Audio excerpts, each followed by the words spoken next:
Hi hello నమస్తే, welcome to Yuvan media. నేను మీ రాజేందర్.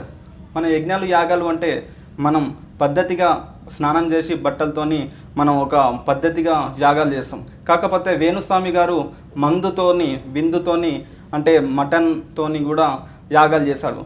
డింపుల్ అయాతి అనే హీరోయిన్తో తన ఇంట్లో స్వగృహంలో యాగాలు చేశారు. దీనిపైన మనతో మాట్లాడడానికి నర్ర రామకృష్ణ గారు ఉన్నారు. వాస్తు సంఖ్యాశాస్త్ర నిపుణులు ఉన్నారు. గురుగారు నమస్తే. నమస్తే గురుగారు, మనం యజ్ఞాలు యాగాలు చేసే ఒక పద్ధతిగా ఒక స్నానం చేసి వెంటనే ఎలాంటి నీసు ముట్టకుండా అంటే చికెన్ మటన్ అలాంటి టచ్ చేయకుండా మందు కూడా టచ్ చేయకుండా మనం యాగాలు చేస్తాం. కాకపోతే వేణుస్వామి గారు రీసెంట్గా మనకు ఒక హీరోయిన్కి యజ్ఞం చేశారు. అందులో ఏది మందు బాటిల్ మాంసాహారంతో యాగం చేస్తారు. దీన్ని ఏ విధంగా చూడవచ్చు? ఇప్పుడు ప్రపంచంలో వివిధ మతాలు, వివిధ భాషలు, వివిధ కులాలు ఏ రకంగా అయితే ఉన్నాయో అవును, మనకి ఇందులో కూడా మనకి హిందూ ఆచారంలో కూడా మనకి దక్షిణాచారం, వామాచారం అనే రెండు పద్ధతులు ఉన్నాయి. ఓకే, పూజలు చేసే విధానంలో. ఓకే, ఇది వచ్చేసరికి కంప్లీట్గా మనం ఏదైతే దక్షిణాచారం అనుకుంటున్నామో మనం సంప్రదాయబద్ధంగా ఏదైతే చేస్తామో దానికి విరుద్ధంగా ఉంటుంది ఇదంతా కూడా. ఓకే, దీంట్లో వచ్చేసరికి వామాచార పద్ధతిలో మనకి మీరు చెప్పినట్టుగా మద్యం వీటన్నిటిని పంచమకారాలు అంటారు. ఓకే, వీటిని ఉపయోగించి ఒక తాంత్రికమైన విద్య ఇది. ఓకే, వీటిని ఉపయోగించి చేస్తారు. ఇది కూడా ఎవరంటే తమోగుణం ఉన్న వాళ్ళే చేస్తారు. మీరు రజోగుణం, సత్వగుణం, తమోగుణం అని పేర్లు విన్నారేమో లేదా?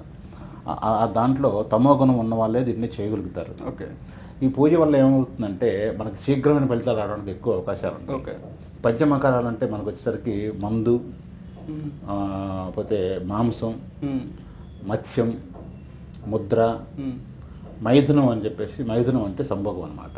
వీటన్నిటినీ ఈ యొక్క పంచమకారాలతోటి ఆ యొక్క వామదేవికి ఏదైతే మనం పూజ చేస్తారో అక్కడ సకల సిద్ధులు పొందుతాయి అనేది శాస్త్రాలు ఉంది. ఇది లేకుండా లేదు. ఇదంతా వామాచార పద్ధతి అనేది మనకి ఇప్పుడు వచ్చేసరికి మనకి త్రిపురలో మనకి ఇది ఎక్కడంటే గౌహతిలో కామాఖ్య అమ్మవారి టెంపుల్ అని, ఆ టెంపుల్ దగ్గరికి వెళ్తే మొత్తం ఇదే వామాచార పద్ధతే ఉంది. ఓకే, ఇంకా దీంట్లో లోతుగా అంటే మంచి అతీంద్రియ శక్తులు మనకి ఇదొక తాంత్రిక విద్య అనమాట.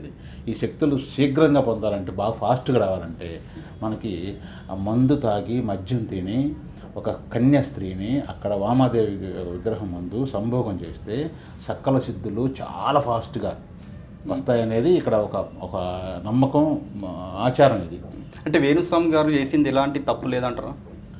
ఆ పద్ధతి అయినా వామాచార పద్ధతి, ఆ వామాచార పద్ధతిని చేశారు.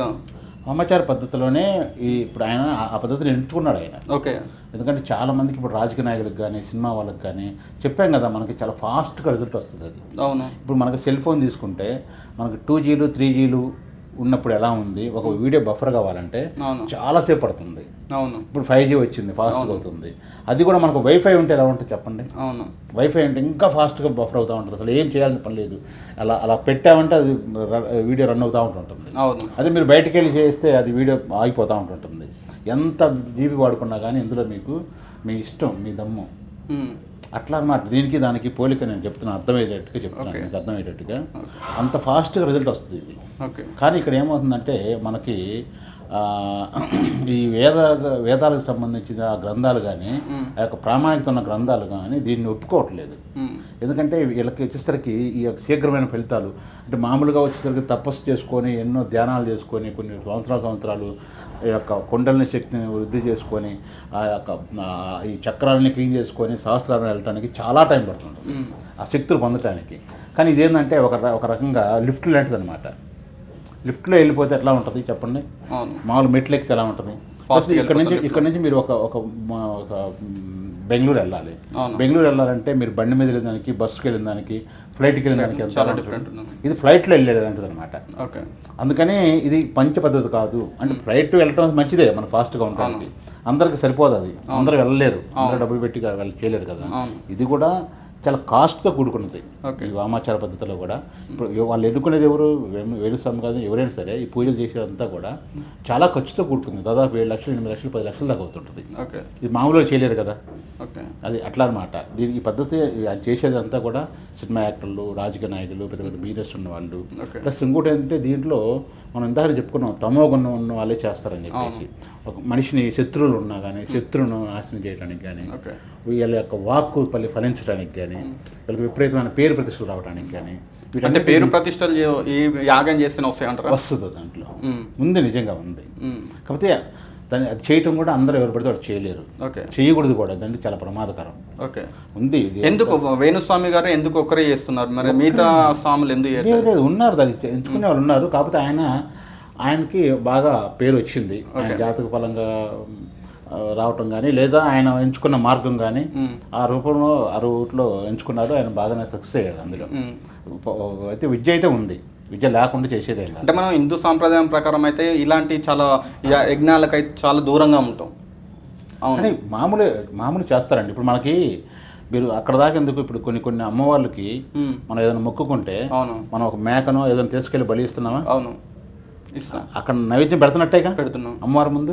మరి అందరు కలిసి అక్కడికి వచ్చి తాగి ఒక ఫంక్షన్ లాగా చేసుకుంటున్నారుగా, మద్యం కూడా ఉంటుంది కదా. అదే దానికి ఇంకొంచెం పరాకాష్ట ఇది. ఓకే. ఇప్పుడు మనకి అమ్మవార్లు మనకి చూస్తుంటాము తెలంగాణలో కానీ, ఆంధ్రప్రదేశ్లో కానీ, మరి ఏ స్టేట్లో అయినా సరే, మనకి ఏదైనా మొక్కుకున్న తర్వాత కొంతమంది కోడిని బలి ఇచ్చేవాళ్ళు, కొంతమంది మేకను బలి ఇచ్చేవాళ్ళు, అలా ఉంటారు కదా. ఆ రకంగానే ఇది దానికి ఇంకొంచెం అడ్వాన్స్డ్ అనమాట. ఓకే. అది అంటే ఇప్పుడు ఒక వేణుస్వామి గారు సోషల్ మీడియాలో ఎప్పుడు ట్రెండింగ్లో ఉండే వేణుస్వామి గారు ఇది ఇన్స్టాగ్రామ్లో పోస్ట్ పెట్టడం కానీ, తన సోషల్ అకౌంట్లో పోస్ట్ పెట్టిన తర్వాతనే ఇలా కూడా యజ్ఞాలు ఇలా కూడా చేస్తారా అనేది చాలామంది తెలిసింది, ఇంక్లూడింగ్ నాకు కూడా అంతే తెలిసింది. దీనిపైన మరి ఎందుకు ఇలా చేయడం, ఒక హిందూ సాంప్రదాయం ప్రకారం అయితే నేను ఎప్పుడు చూడలేదు, కానీ ఇలా చేయొచ్చా అని మిమ్మల్ని అడగడం జరిగింది. ఇది ఒక పద్ధతి. మనకి ఒక దేవుడిని దర్శించుకోవటానికి ఓకే ఎన్నో మార్గాలు ఉంటాయి. అవును, మన ధ్యాన పద్ధతులు ఉన్నాయి. అవును, ధ్యానంలో కూడా చాలా మార్గాలు ఉన్నాయి. ఎవరి పద్ధతిలో వెళ్తున్నారు. టోటల్గా ఏంటంటే మనకి ప్రతిఫలం రావటం. అంటే ఎందుకు ఓన్లీ హీరోలే రాజకీయ నాయకులకే ఎందుకు, అంటే సామాన్య జనానికి ఎందుకు తక్కువ ఖర్చులు ఎందుకు చేయకూడదు? మరి తక్కువ ఖర్చు కదయ్యా అది. నీకు ఎవరికి ఇప్పుడు విమానం ఎవరికి అవసరం ఉంటుంది, హెలికాప్టర్ ఎవరికి అవసరం ఉంటుంది. ఇప్పుడు రాజకీయ నాయకులు ఉన్నారు, ఎమ్మెల్యేలు అందరూ విమానాలు తిరుగుతున్నారా? ఎవరైతే ఆ పార్టీ అధ్యక్షుడు ఉన్నాడో, ఎవరైతే దానికి సీఎం కావాలనుకుంటున్నారో వాళ్ళ స్థాయిలో వాళ్ళు మొత్తం స్టేట్ మొత్తం తిరగాలి కాబట్టి, ఒకేసారి బస్సుల్లోనో కార్లలోనో ఈ ట్రైన్లో తిరగటం కుదరదు కాబట్టి వాళ్ళు హెలికాప్టర్ తీసుకొని మొత్తం ఆ సుడిగాల పర్యటన చేస్తారు ఎలక్షన్ టైంలో. ఎందుకు? వాళ్ళకి అవసరం అది. ఓకే.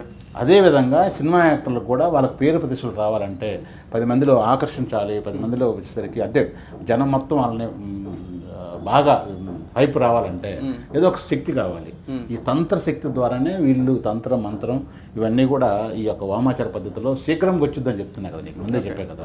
ఫాస్ట్గా వస్తుంది, వీళ్ళకి రిజల్ట్ బాగా వస్తుంది. అంటే రిజల్ట్ కంపల్సరీ వస్తుంది అంటారా? అంటే మనం పని చేసుకుంటూ పోతే అంటే వస్తుంది. చాలా మంది విన్నారు, అదే చేసుకున్న వాళ్ళు నాకు చాలా మంది చెప్పారు. ఓకే, చూశాను, నేను కూడా వెళ్ళొచ్చాను. మనకి ఇలాంటి వచ్చాను.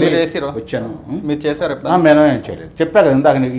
చేయాలంటే కూడా కొంచెం మనకి అంటే చేసిన దగ్గరికి ఎప్పుడన్నా వెళ్ళారా మీరు చూడడానికైనా? చూసి నేను ఆల్రెడీ గౌహతిలో చూశాను. నేను ఓకే వెళ్ళాను, నేను అమ్మవారికి టెంపుల్కి వెళ్ళాను, కామాఖ్య అమ్మవారి టెంపుల్కి వెళ్ళాము.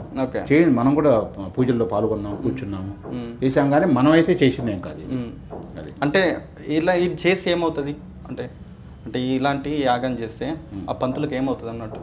అంటే నీకు ఒక కోరిక, మనకి మెయిన్ ఏంటంటే మనిషికి ఒక ఇచ్ఛాశక్తి అని ఉంటుంది. అవును, ఆ ఇచ్చ అనేది మనం ఏదైతే కోరుకున్నామో అది సఫలీకృతం కావాలి అంటే రోజులు గడిచేదానికి. ఇప్పుడు నీకు రోజుకి ఒక 50 రూపాయలు 100 రూపాయలు లేదా ఒక 1000 రూపాయలు కూడబెట్టుకొని వచ్చేసరికి నువ్వు 1 కోటి రూపాయలు సంపాదించుకున్నావు. ఎంత టైం పడుతుంది? నీ జీవితం మొత్తం సరిపోద్ది. ఏది వేరే ఏ ఖర్చులు లేకుండా, వేరే ఏ అనుభవాలు అనుభవించకుండా, నీ సుఖశాంతులు అన్నింటిని దూరం పెట్టుకొని త్యాగం చేసుకొని ఒక ఏమంటారు దాన్ని, ఒక తరం కష్టపడి సేవ్ చేస్తే మిగతా తరం ఈజీగా సుఖపడుతుంది అనుకుంటాం. కానీ ఇక్కడ ఏమవుతుందంటే ఎవరితో ఇన్స్టెంట్గా మనకు ఫలితం వస్తుంటుంది. ఓకే, ఇన్స్టెంట్గా ఇప్పుడు మనకు అమెరికాలో ఉన్న వాళ్ళతోటి మన ఫోన్లో మాట్లాడుతున్నాం. రాబోయే రోజుల్లో ఈ ఫోన్ కూడా ఉండదు. అవును, ఇంకా దగ్గర మనకి ఎంత దూరమైనా సరే ఒక మనిషితో మాట్లాడటానికి కొన్ని సిగ్నల్స్ మన దగ్గర మనకు ఆ ఎనర్జీ వస్తుంది అనమాట. అవును, అంటే కనెక్ట్ అవటం, డైరెక్ట్ కనెక్ట్ అవటం. ఇప్పుడు దేవతలతోటి మనకు డైరెక్ట్గా ఈ దీంట్లో ఉన్న పద్ధతి ఏంటంటే ఒక దేవతతోటి మన ఈ పూజ ఎంత పెట్టుకొని ఇవన్నీ ఏదైతే మందు మద్యం ఇవన్నీ మత్స్యం అంతా పెట్టుకొని ముద్ర పెట్టుకొని ఇవన్నీ మనం చేసేటప్పుడు ఏంటంటే నువ్వు రావాలి, నువ్వు రాకపోతే నేను ఇబ్బంది చేసుకుంటాను అని ఎప్పుడైతే మనం ఒక రకంగా చెప్పాలంటే వాళ్ళని ఒక బ్లాక్మెయిల్ చేసి ఆ శక్తులు తెచ్చుకున్నట్లు లెక్కే ఓకే అని కొన్ని శాస్త్రాలు చెప్తున్నాయి, నేను చెప్పేది కాదు. ఓకే, అట్లా ఏమవుతుందంటే దేవతలు అనేవాళ్ళు ఇమీడియట్గా నీకు స్పందించి నీకు న్యాచురల్గా వచ్చేదానికంటే కూడా ఇన్స్టెంట్గా నీకు రిజల్ట్ ఇస్తారు అనేది శాస్త్రాలు గ్రంథాలు చెప్తున్నాయి. ఓకే, మనం ఏదైనా గ్రంథాలను పరిశీలించినప్పుడు ఆ గ్రంథాలు చెప్తున్నాయి. ఈ యాగాలు అనేటిది ఇప్పుడు మీరు చెప్పిన మనం మాట్లాడుకున్న యాగం అనేది అందరు పూజలు ఎందుకు చేయలేరంటారు? అందరండి ఎట్లా నీకు అందరూ ఎట్లా చేస్తారు చెప్పు. ఇప్పుడు వాళ్ళకు ఒక సంప్రదాయమైన వృత్తి ఉంటుంది, వాళ్ళకు ఒక వృత్తి పరంపర అనేది వస్తూ ఉంటుంటుంది. దాంట్లో వాళ్ళు చేసుకుంటూ ఉంటారు. మనం ఇక్కడ చూస్తున్నాం, మనం ఈ దక్షిణాది రాష్ట్రాల్లో చూస్తున్నాం. నువ్వు ఉత్తరాది రాష్ట్రాల్లో వెళ్ళి చూడు, నువ్వు అక్కడికి వెళ్ళి నీకు ఆ పద్ధతి అనేది వాళ్ళకి ఎక్కువ ఉంటూ ఉంటుంటుంది. ఓకే, అది. ఓకే గురుగారు, థ్యాంక్ యూ సో మచ్.